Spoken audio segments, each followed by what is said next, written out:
Okay, good afternoon, everyone. It's my great honor to introduce Dr. Mahathir Mohamad, a prominent figure in Malaysian history. Born in 1925, Dr. Mahathir's journey from medical doctor to Malaysia's fourth prime minister marked a transformative era for the nation. His bold vision and leadership led Malaysia to unprecedented economic growth and development, earning him the title of Father of Modern Malaysia. Dr. Mahathir's legacy goes beyond infrastructure and economic progress. He championed Asian values, guided Malaysia through crisis, and continued to inspire even in his later years. His return to politics in 2018, at the age of 92, demonstrated his enduring commitments to his country and its people. He has been attending this Future of Asia conference almost every year, and we always enjoy his insights into a wide range of issues. We are very happy to have you here. So I moderated this session last year, so this is my second time, and I'm very pleased to see you again here. Thanks. So I think this is all of our privilege to have you here. So welcome again. Thank you. And so let's start our session. So the first question is very simple. So how are you doing today, Dr. Mahathir? Well, I went through a short period of illness due to being bitten by some poisonous insect, but I have now fully recovered. I am now functioning quite well. Okay, thank you. And so today I heard you do some shopping. Yes. So I think you're very good in condition. So as you approach your 99th birthday, it's a true privilege for each of us. And I have several topics to discuss with you today, Dr. Mahathir, but I also want to ensure we have enough time for our audience to make a question to you. So let's aim to wrap up our conversation within the next maybe around 30 minutes and leaving room for engaging interaction with our audience here on the coming here in Teikok Hotel. And so let's start the session. So this year's theme of the Future of Asia conference is Asian leadership in an uncertain world. I think this is such an excellent theme for this session, especially considering your esteemed status as one of Asia's respected leaders. There are many uncertainties in the world right now. In Asia, these uncertainties include North Korea's nuclear development, intensifying tensions between the US and China, maritime confrontations in the South China Sea, the ongoing crisis in Myanmar, and of course, economic uncertainties in the region overall. Sometimes we are feeling so hopeless to see so many uncertainties lying ahead and not having concrete solution. So let's start our conversation asking you, what is your assessment of the current uncertainties, especially in Asia, and how much should we worry about? Yeah. Well, we should be getting more and more experience and more smart in governance, in diplomacy and other handling problems of the world. But unfortunately, it seems that we are not learning from our past. We know of the mistakes of the past, and we seem to want to repeat the mistakes again, even do worse than that. We know, for example, that wars have not solved any problem. It has created a lot of problem for the world. People die by the millions. But still, many countries feel that war is a solution to the problems, and that war can stop wars. This is a mistake. We should have learned from the past, but we are not learning from the past. That is why we see all over the world failures. Governments have failed. And today, of course, the governments are faced with a bigger population, more active population, so that the government is challenged by the people. Even though the people may elect the government, but subsequently the people will challenge the government if the government does something that is wrong. That, of course, means government is not able to remain stable. It is always being challenged by its own people. That is what we are seeing today. I see. So you just brought up wars in the world. Actually, last year in our conversation in Future of Asia, we discussed about the war. Last year we witnessed the prolonging conflict in Ukraine, but this year we had more wars in the world. So, I mean, last year we talked about the need to reform the international organizations like United Nations. And so with more wars in the world, do you still believe in solving these conflicts around the world through such efforts? Through reforming international organizations such as United Nations? Today, the world has become very small. Borders are now porous. Means of travel has improved tremendously. So the world should be thinking in terms of world government. But of course, a world government must not be like the United Nations, because in the United Nations, which was designed by the winners in the last war 70 years ago, they gave themselves extra power, like the veto power. It's a most undemocratic organization. That is why I suggested that we should have either, do away with the vetoes in the UN or set up a new international organization that is more democratic. Yes, the Japanese government is pushing this UN reform for such a long time, but it's not going forward at all. So I think the reforming the United Nations is such a challenging task for everyone. So I think, you know, when we face the global issues, I think collective effort is very important in the United States or any kind of organizations. So I just want to go back to Asia, especially ASEAN. It's also collective effort to solve the problems in the region.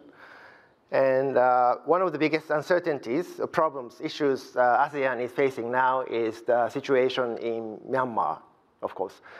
And you are very instrumental in ASEAN when Myanmar joined the bloc in 1997. And currently, the military regime is waging fierce battles against civil forces and ethnic groups, and leading widespread violence in the country. And so, first of all, do you think currently the military government can keep the situation under control much longer? What is your assessment on the current situation in Myanmar? Well, I have great hopes for the future of Myanmar. There was a time when there was also a military government. We did not prevent Myanmar from joining ASEAN, despite the system not being compatible with ASEAN. Eventually, Myanmar joined ASEAN, and we exposed to the Myanmar leaders the way that government should be run. In fact, we invited him to Malaysia to see how a democratic system works. And although he did not immediately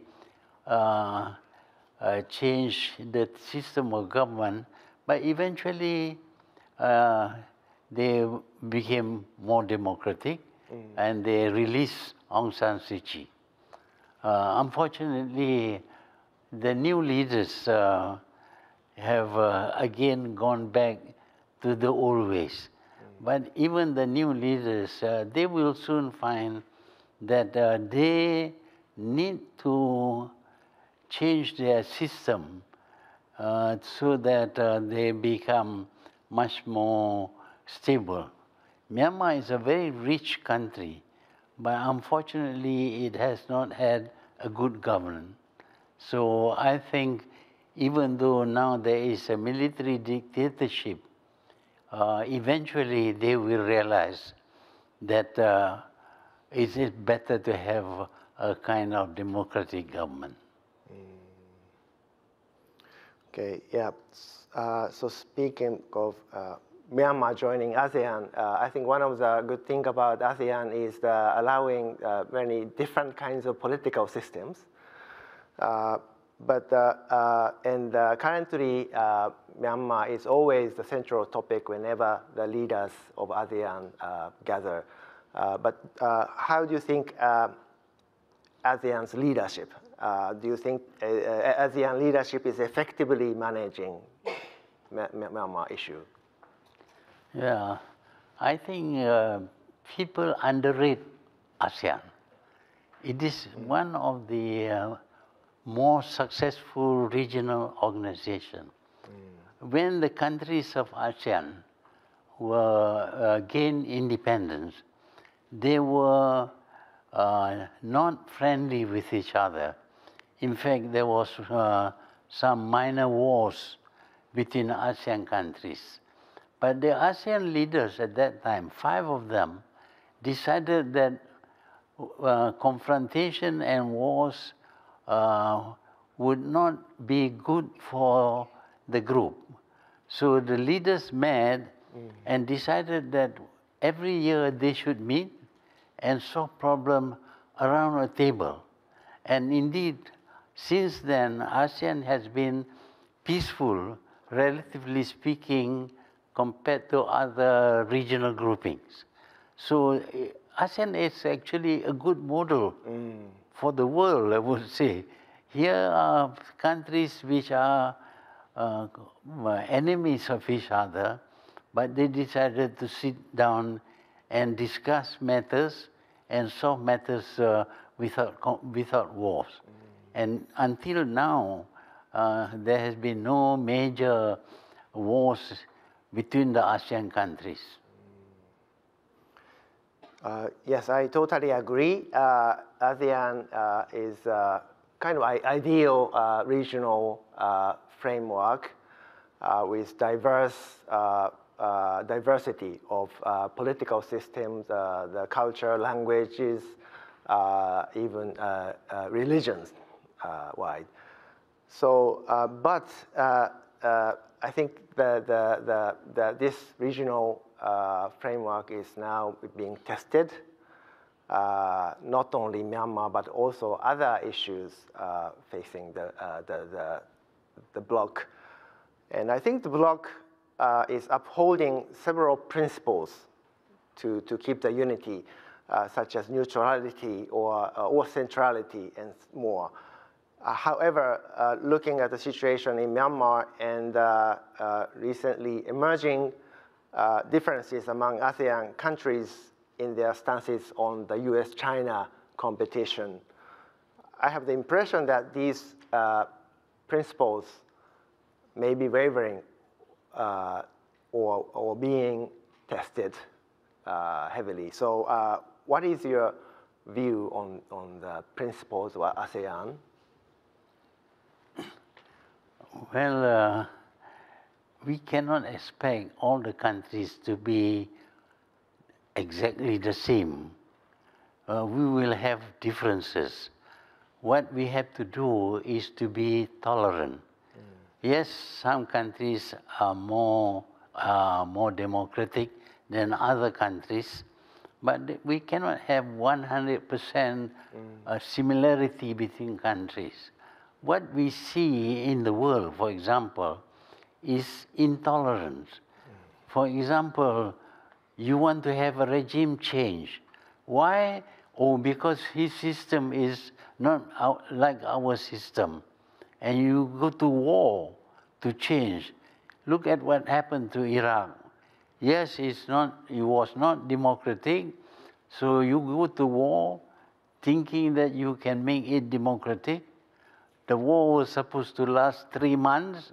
It has now been in that situation for 10 years. You have not solved anything. So we expect in the ASEAN countries different ideologies, mildly different between us, but we don't go to war with each other.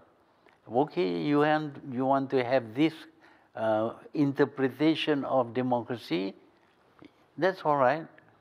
We have our own interpretation, and another country may have some difference from the others, but we have to be tolerant. We cannot expect the other country to be 100% like you. This is what we see in the problem. Democracies talk so much about freedom and the like, but if you are not a democracy, we are going to fight a war against you and change you. And you launch a campaign for regime change. That is wrong. Yeah, well, if they want to have their own way of government, we have to accept that is their right. That is their freedom. Of course, if they commit genocide, for example, that's different. I think the rest of the world needs to put pressure on the country to stop genocide. But if they are just slightly different, they are not too democratic, we have to tolerate. I mean, tolerance is what is missing in the relationship between countries. Yes, tolerance. Yeah, I totally agree about the need for the tolerance. I think that all of us here agrees we need tolerance. I think ASEAN framework is probably showing that the need for tolerance. So when we think about intolerance, probably first thing we think about is U.S.-China competition, because I think that's a very symbolic competition of intolerance against each other. What do you think about the current U.S.-China competition or tension, escalating tensions? Yeah. China has changed many times. It depends upon the leader. You have a leader who is more democratic, perhaps, and you have a different China. There may be a leader who is more ambitious, and the policy changes. But they don't last forever. Comes the next leader, they will have a change. So we have to be, again, tolerant. Well, this leader is a little bit, perhaps, more aggressive, but he's not going to be there forever. Even if he lives a long time also, he's not forever. So we expect that there will be change when the leaders change. So China today appears to be very aggressive, but for Malaysia, for example, yes, okay, they claim the South China Sea as belonging to them. but they have not stopped ships from passing through the South China Sea. They have not examined ships. They have not banned travel and all that. Malaysia can accept that. We have oil production in the South China Sea. So far, they have not done anything. So, okay, you can claim. We don't accept your claim, but we don't have to go to war against you because of your claim. And see, maybe one day they will realize that the claim means nothing. But maybe it will go on forever as long as there is no stoppage of the passage of ships through South China Sea. That is good enough. I mean, in your long political career, you have had probably many interactions with Chinese leaders in the past. So you brought up the leaders factor in terms of intolerance. So you think the current Chinese leader, President Xi Jinping, is not a kind of leader with tolerance? Mm-hmm. Well, Xi Jinping seems to be more ambitious, more aggressive than previous leaders. But you must admit that China has gone through many changes because of the change in the leaders. Certainly, Mao Zedong, for example, is not like Deng Xiaoping. And Deng Xiaoping was radically different from Mao Zedong. And since then, China has practically adopted the same system that they find in the countries which has developed much faster than them. And they are doing well. And when they do well, of course, China has always been a very strong nation with a very big population. Just the population provides China with a huge domestic market. And because of that, China has developed faster. Within about 30 years or 40 years, China has changed completely. But when it becomes richer, it shows its strength. Before it was sort of isolationist. And so the world must accept that China is not going to be like the China of Mao Zedong forever. It will change. And even the present leadership, I think, when he is succeeded by other leaders, there will be change. Whether the change will be for the better or for worse, that is something we can't say. But changes do take place in every country, depending on the leadership. I see. Probably in the case of China, the question is when the next leader is coming to the country, because the current president is seemingly trying to be in the position as long as possible. But anyway, the China's current, not only China, but the U.S.-China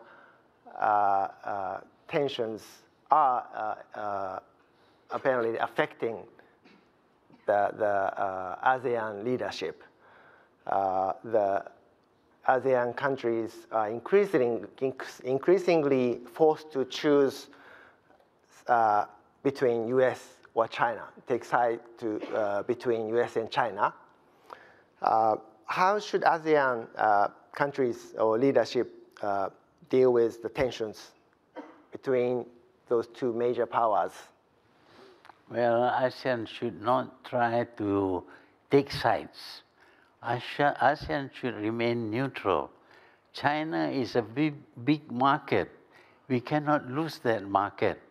So if we take sides, then we are going to lose either the American market or the Chinese market. That is why for ASEAN, the conflict between China and the US is their business, not our business. We don't want to have conflicts. either with China or with the US. And we feel that all problems should be resolved through negotiation, not confrontation. But unfortunately, America likes to see confrontation between Taiwan and China. And for us, there is no necessity.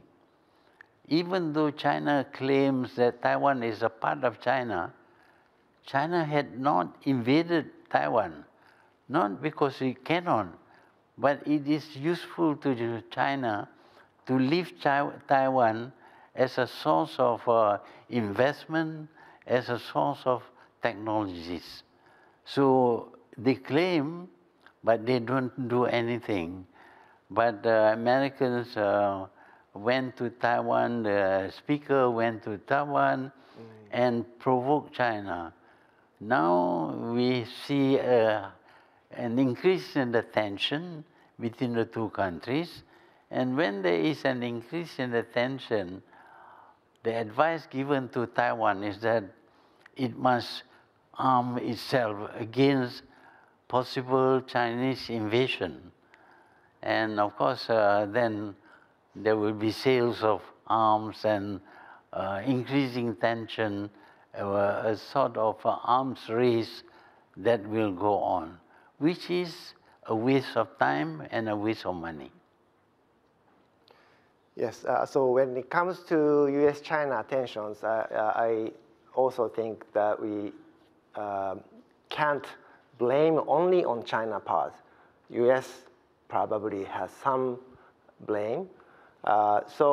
Speaking of intolerance, we just talked about, the US presidential election is approaching, and the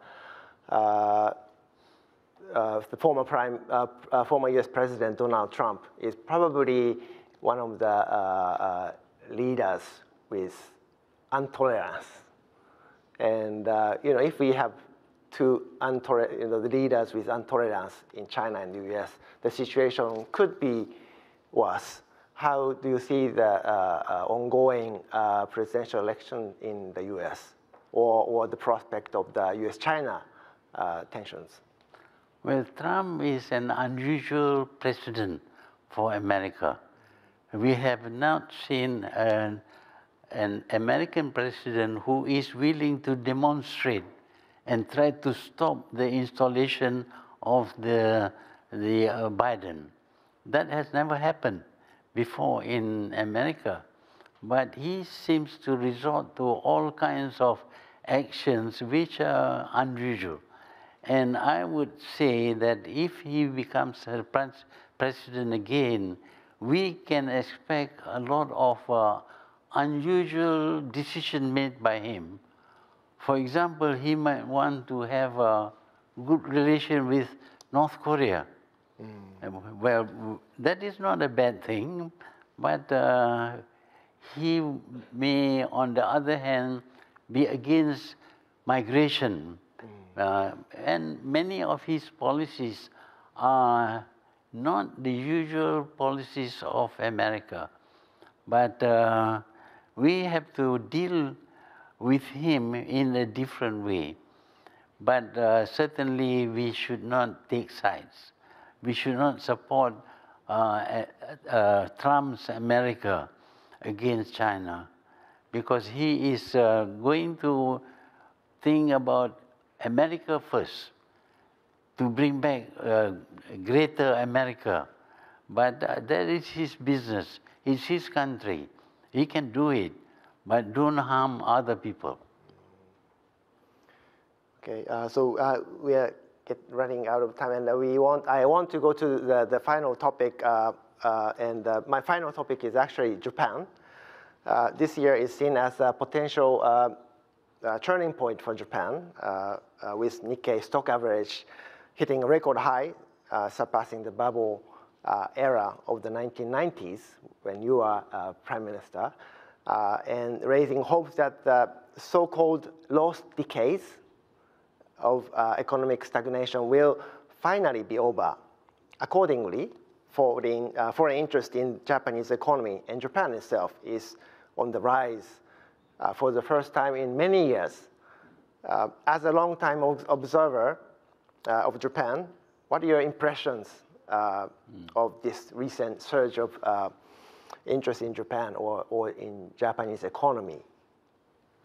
Well, Japan's performance depends on the environment. Immediately after the war, Japan was able to recover and grow much faster than others.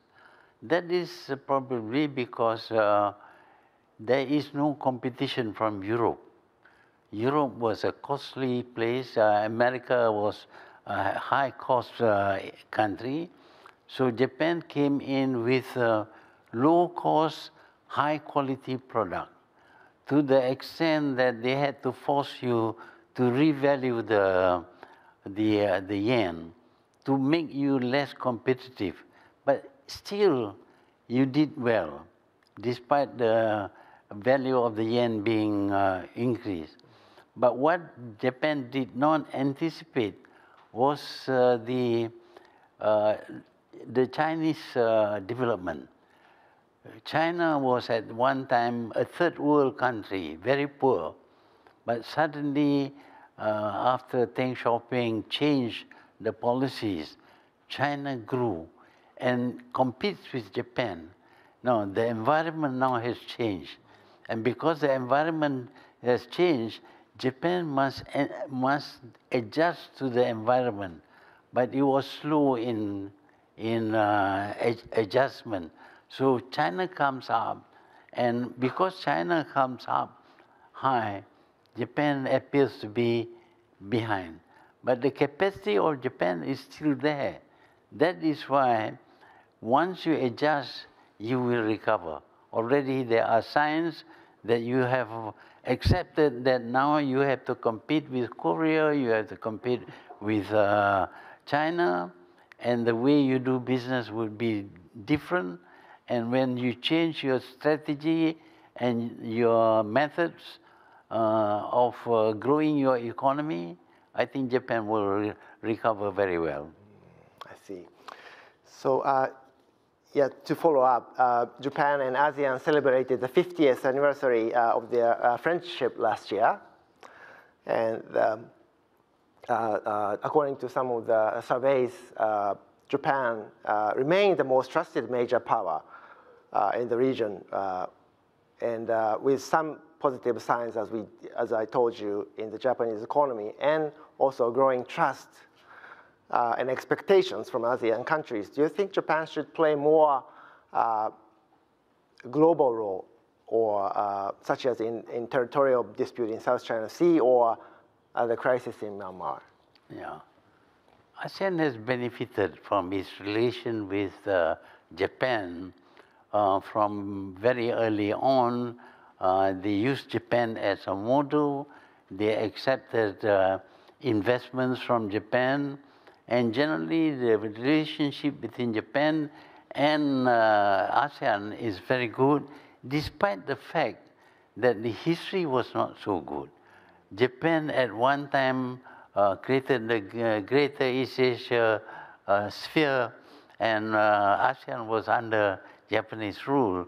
But there seemed to be a willingness to forget the past and focus on the present and the future. So I think in the future, Japan can play a bigger role because you have the technology, and you are going to have a problem with an aging population, and ASEAN can provide the manpower, not necessarily coming to Japan, but investments by Japan in ASEAN countries would help the growth of the ASEAN countries. So I hope that Japanese business people would look at ASEAN as a very good place to not only as a market, but as a place to reduce its cost. For example, you do things in China because of the cost. Now, ASEAN also can provide that lowering of the cost, which will make Japanese product more competitive compared to China and Korea. Thank you, Dr. Mahathir. So we are actually running out of time, and we need to move on to the Q&A session. Let's take questions from the floor. If you have questions, please raise hands. And so we basically want to give as many as possible the opportunity to ask questions. So please limit yourself to one question and keep it short and simple. Please, in the center table with suits. Thank you so much for the great insights, Tun Mahathir. My name is Suryo. I'm with Onyx Strategic Insights, a US-based geopolitical and macroeconomic consulting firm. So my question is related with the consensus-based decision-making of ASEAN, right? So it's undisputable that it's a great way for decision-making process that involves everyone and leaves no one behind. But there are more and more issues that need to be addressed quickly, and consensus is really slow. So do you think there needs to be some kind of evolution in ASEAN decision-making, or is it still relevant as of now? Thank you so much. Yes, please. Well, ASEAN is a group of countries, not exactly the same among them. Some are more liberal, others are not so liberal. Some have got religious problems and things like that. So ASEAN cannot actually always be treated as one unit. It is made up of 10 separate units, each one with different attitudes, even towards foreign direct investment, foreign participation in ASEAN. One ASEAN country may be very hospitable, another may not be hospitable. So the future relation between ASEAN and Japan would be much more fruitful if you don't treat the whole of ASEAN as one big market. It is made up of 10 different countries, and you have to know the character and the policies of each country.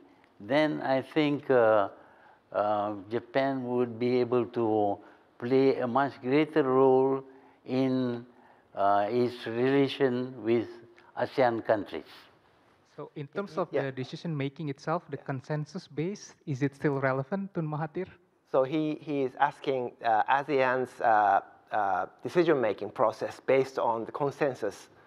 How do you think the current situation, this consensus-based decision-making is working, facing various issues within the region? It's not so much consensus as a willingness to accept differences.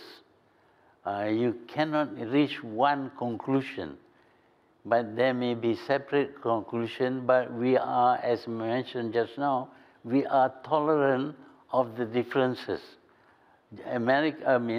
Singapore may have a different stand than Malaysia, but that does not mean that we have to confront Singapore. We accept that that is their way, we have our way, Philippines has its way, but for common issues, we work together. But the important thing about ASEAN is that we don't fight each other. We discuss problems together and try to resolve problems without confrontation.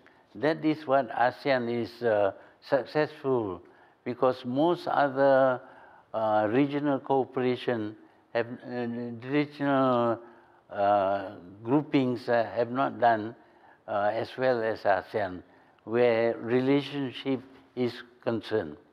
Like South Asia, for example, or the Caribbean, they have differences to the point where they don't work together. But we, despite our differences, we tolerate. Thank you, Dr. Mahathir. Any other questions, please? Please.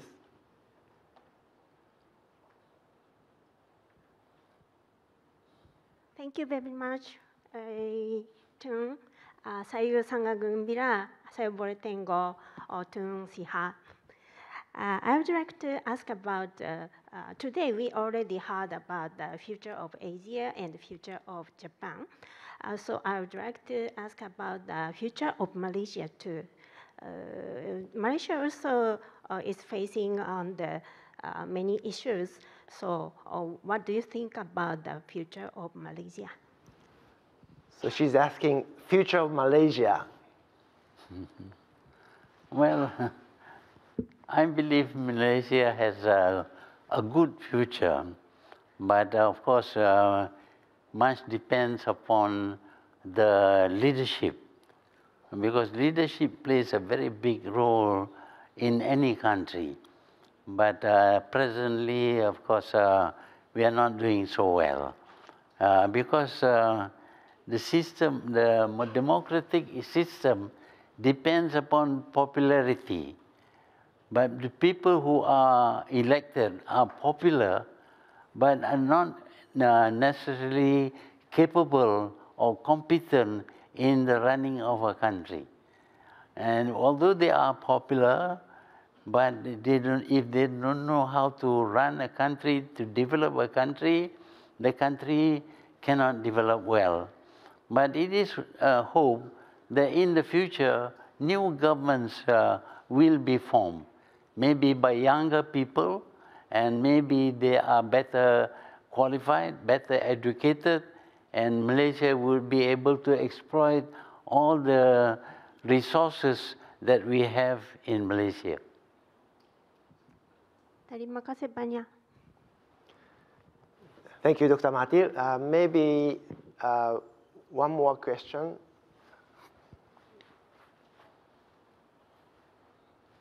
Yes, please.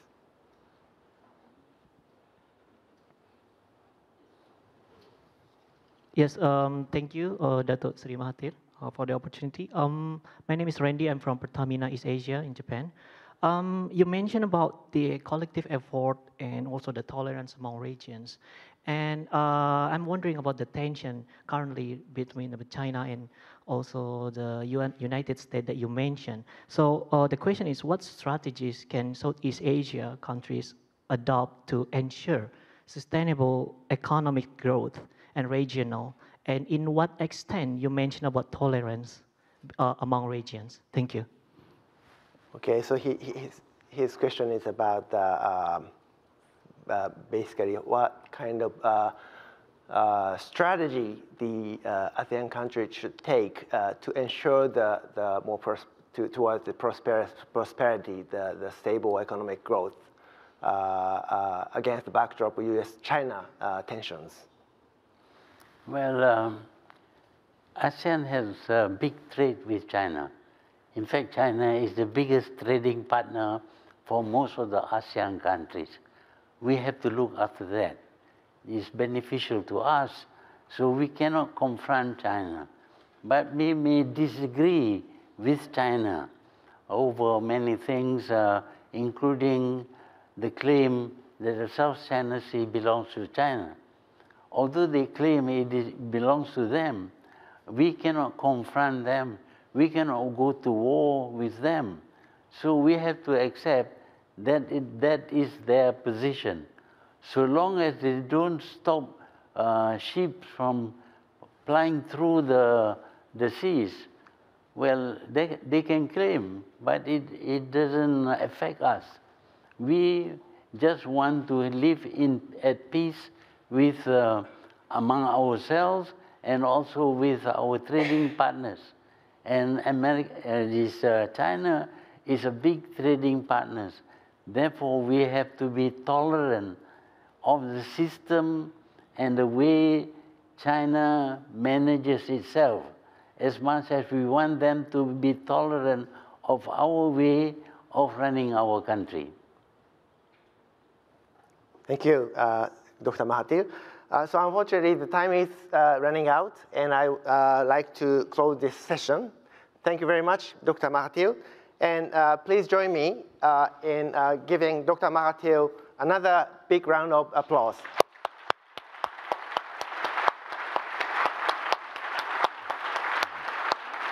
Thank you. Okay.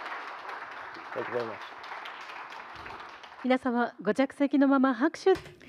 Thank you very much. Please remain seated and give a big round of applause to the Dr. Mahathir.